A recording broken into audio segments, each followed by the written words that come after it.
understanding failure and despair. In life, every single one of us goes through moments of failure and despair. It might be when you pour your heart into a project only to see it fall short of your expectations, or when a relationship you cherish suddenly crumbles, or maybe when your health takes a hit, stopping you from doing what you love. Failure isn't just about missing a goal. It's the heavy emotions that tag along. Discouragement, helplessness, and sometimes a deep loneliness that feels like an empty space no one can fill. Picture this. You're a young person full of passion, spending months preparing for a big exam. You stay up late, wake up early, skip hangouts with friends, all to focus on your studies. Then the results come out, and you didn't pass. That sinking feeling hits you like a tidal wave, washing away your confidence and hope. You sit alone in your room, staring at the books you've marked up with notes, wondering, what was the point of all my hard work? Those kinds of questions don't just make you sad, they make you feel lost in a world that's way too big. But failure doesn't always come from huge events like that. Sometimes it sneaks up in smaller ways. A rejection at work, an argument with a loved one, or just the sense that days are passing by without any purpose. Despair in those moments is like a quiet shadow following you around, making you doubt yourself. I once heard someone describe it as falling into a bottomless pit where light can't reach. It's a heavy feeling, and it's one that many of us know all too well. Here's the thing, though. Failure and despair aren't the end of the road. They're part of the journey, like stormy rain on an otherwise sunny day. When you hit rock bottom, it might just be the moment you realize you've still got the strength to get back up. I think of a friend of mine who lost his job after years of dedication. At first, he could barely drag himself out of bed. But in those quiet moments of reflection, he figured out something big. Failure doesn't define who he is. What matters is how he deals with it. Failure and despair can make you feel weak, but they're also chances to discover the strength hiding inside you. It's like tending to a plant. Sometimes you have to trim the dead branches so it can grow stronger. Life isn't always easy, but those tough times shape us into better versions of ourselves. So when you look in the mirror and see tired eyes staring back, tell yourself this: I'm still here, and I'm going to get through this. That's the first step to finding light in the darkest days. Finding comfort in faith during life's failures. When life throws one failure after another at us, like relentless waves crashing against the shore, many people turn to religious faith as a lifeline in a vast, stormy sea. For those who believe, God isn't just some distant figure from ancient scriptures. He's a close companion, always ready to listen and lift us up in our darkest moments. This faith isn't just a crutch. It's a small but steady flame that keeps hope alive, even when everything feels shrouded in shadow. Picture a cold winter morning, the sky blanketed in gray clouds, your heart heavy with setbacks. Maybe a job fell through, a relationship ended, or you just feel powerless over your own life. In that moment, sitting quietly, closing your eyes, and whispering to God can feel almost magical. It's not that your problems vanish instantly, but you realize you're not alone. There's a greater presence there with you, not judging, not scolding, just quietly listening and giving you the strength to keep going. Take Anna, for example, a single mom from a small village. Her life was once peaceful, with a loving husband and 2 little kids, until a sudden accident took her husband, the family's breadwinner, away. Overnight, she was buried under bills, rent, school fees, and debts her husband left behind. Some nights Anna sat by the window, staring at the faint moonlight, crying until she had no tears left. But one desperate night, she opened an old Bible her mother had given her and read simple words about God's love and protection.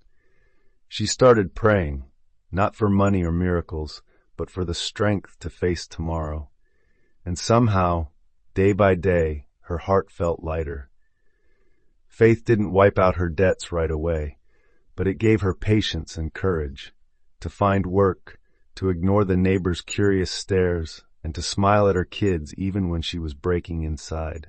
That faith was like a lighthouse in a midnight storm, not banishing the darkness, but guiding her lost ship back to shore. For Lynn, praying wasn't just words. It was a journey to rediscover herself. She said it felt like talking to a kind father who knew every scar on her heart without her having to explain. Over time, she learned to accept her losses, not because they hurt less, but because she believed there was a reason for it all, even if that reason remained a mystery. Digging deeper, faith isn't just a quick fix for pain. It's a way to face our own fragility without crumbling.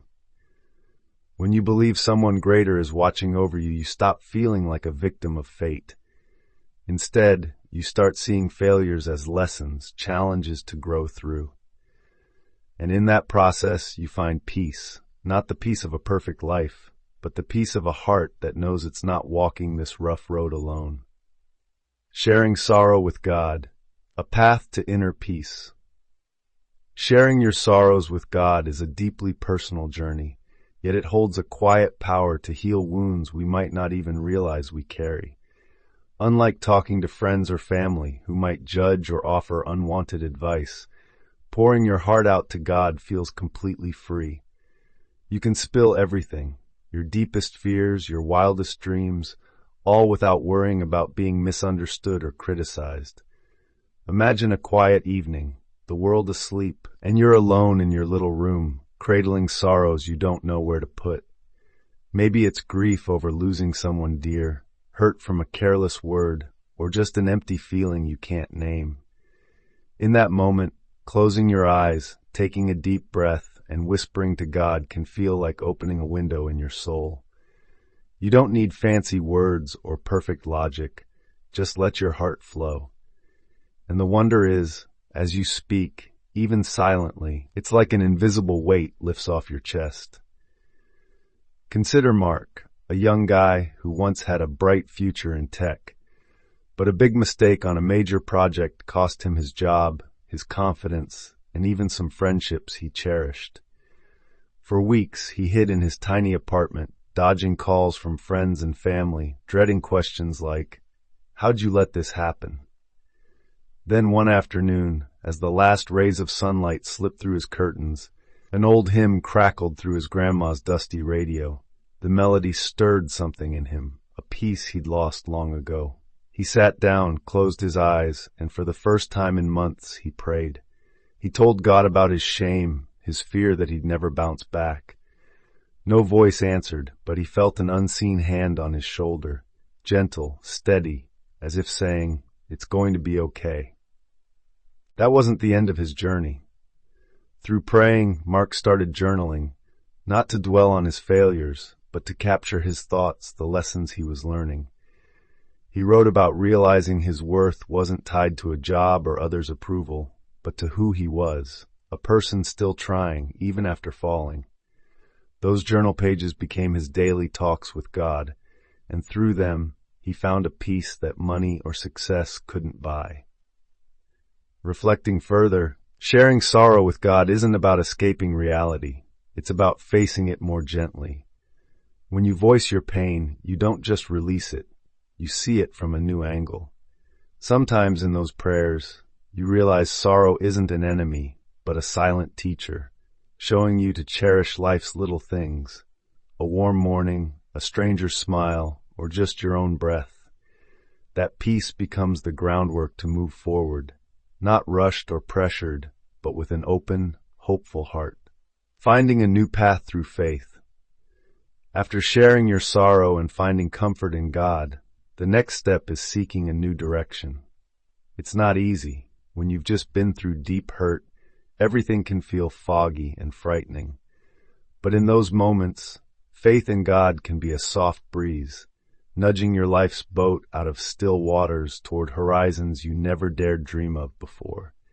Imagine losing what you thought defined you, a dream job, a long-term relationship, or even your health.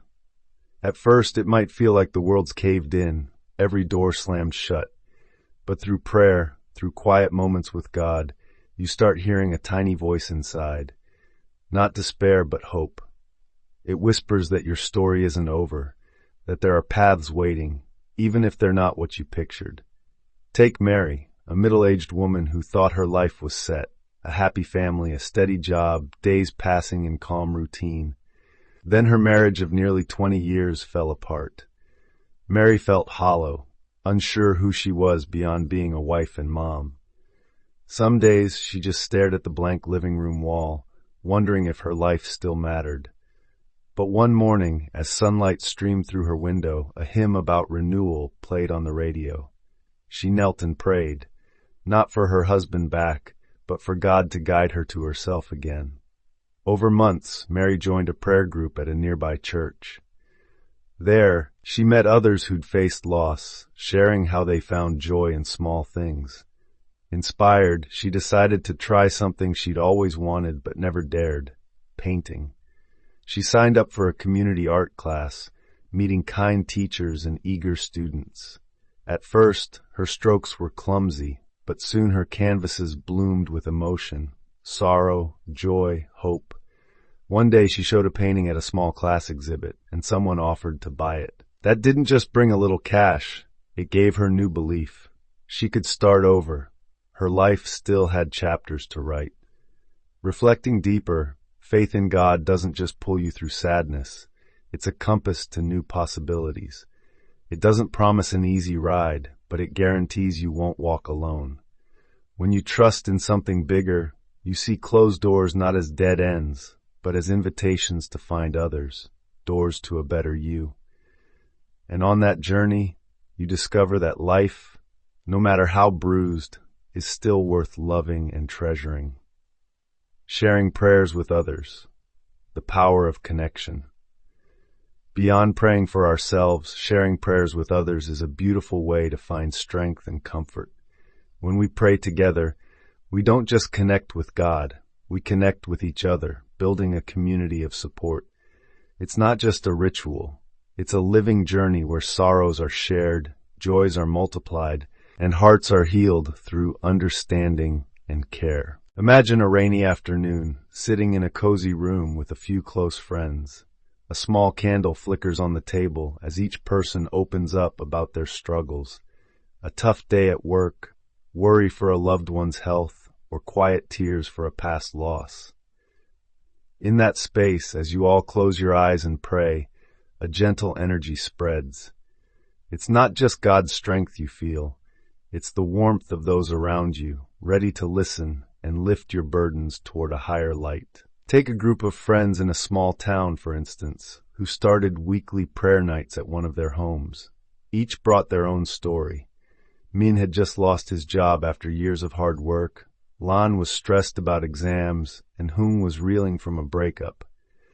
At first, they met just to chat and unwind, but one suggested, "Why don't we pray together?" Every Saturday night, they'd sit in a circle, share their challenges, and ask God for strength. Over time, they didn't just feel lighter, they became each other's rocks. Min found a new job through Lan's help. Hung learned to forgive with Min's advice, and Lan gained calm from the group's encouragement. Those prayer nights weren't just about reaching God, they were about finding each other, creating a tight-knit little family full of love. Reflecting deeper, sharing prayers isn't just giving away your sadness, it's receiving understanding in return. It's like tossing a pebble into a still lake. The ripples don't just stir the surface, they reach distant shores. Group prayer builds a circle of empathy where everyone feels heard and valued. It reminds us we're not alone on this journey. No matter where you are or what you're facing, there are hands ready to hold yours through the dark. In that connection, you find a strength you might not expect, the strength of love, faith, and togetherness. Learning from failure, turning pain into lessons. When we look back at past failures, it's not about counting how many times we fell. It's about how we get up and keep going. Instead of seeing failure as a dead end, we can treat it like a tough but devoted teacher, offering lessons no textbook can match.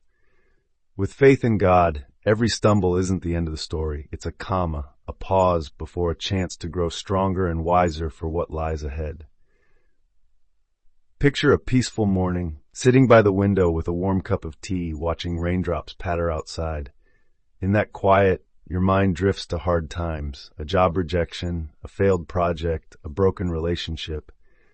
At first, those memories might sting, but if you pause and reflect, you'll see each one left a mark, not to hurt you, but to teach you. Maybe failure taught you patience, how to listen, or when to let go. Under the light of faith, you realize God was there all along, quietly guiding you through the rough patches to shape you into a better version of yourself. Consider Kenny, a young entrepreneur who dreamed of a successful startup. But in 3 years, he faced one flop after another. His first project didn't attract investors, the second went bust from lack of funds, and the third fell apart when his team couldn't gel. Some days, he sat alone in an empty room, wondering if he should quit. Then, during a prayer at church, he heard a Bible verse, "Be strong, for I am with you." It hit him like a spark. Instead of wallowing, Kenny grabbed a notebook and jotted down every mistake and what it taught him. The first flop came from rushing, the second from sloppy budgeting, the third from poor teamwork. Armed with those lessons, he started over, slowly, steadily. His fourth venture, an education app, not only succeeded but helped thousands. Failure stopped being his enemy and became a silent partner. Digging deeper, learning from failure isn't just about analyzing missteps. It's about uncovering the strength inside you. When you believe everything happens for a reason, even if that reason's unclear, you start seeing failure with an open heart. It's not shame or a burden. It's a gift wrapped in rough edges, the gift of growth. With faith as your lantern, you don't just rise after a fall. You walk forward with confidence that the path ahead, however bumpy, is worth exploring. Living positively, finding light in dark days. Finally, living with a positive mindset is key to finding peace and joy, even when life's full of challenges. When we trust in God and choose to see life through hopeful eyes, obstacles stop being roadblocks. They become steps toward real happiness. Positivity isn't ignoring pain. It's choosing to seek light in the dark, recognizing that life, with all its scars, is still worth loving. Imagine a stormy day, cozied up in your little room, listening to rain tap the roof. Outside, chaos might reign, work piling up, health shaky, relationships drifting. But if you close your eyes, breathe deep, and pray, a calm creeps in. That's when you decide not to let the storm sweep you away, but to look for small, meaningful things. A hot cup of tea, a favorite song, a loved one's smile. With faith in God, you see every day brings gifts, however tiny, to cherish. Take Mr. Bear, an older man who'd faced countless losses. He lost his beloved wife after 40 years together, then battled a chronic illness that stole his old active life. Some days, he felt life was just a wait for the end. But one morning, as the first sunlight spilled through his window, he chose differently. He grabbed an old notebook and started writing 3 things he was thankful for each day. Warm sun, birds chirping outside, a call from his grandkid. At first, it was just an experiment, but over time, he saw those little things were soul medicine. He smiled more, chatted with neighbors, even started a tiny garden to tend. Gratitude didn't cure his illness or erase his grief, but it brought joy to each moment, turning dark days into ones worth living. Reflecting further, positivity isn't denying hardship, it's standing firm through it. When you trust God's by your side, you stop fearing headwinds, knowing clear skies follow every storm. A positive mindset is a gift you give yourself, hope, faith, endurance. In that journey, you realize life isn't just failures or wins. It's a canvas of joys and sorrows, and you're the artist, guided gently by God, painting it into something beautiful. After watching, remember to like and subscribe to the channel. I have many good videos to share. Learn to give, and God will give you peace.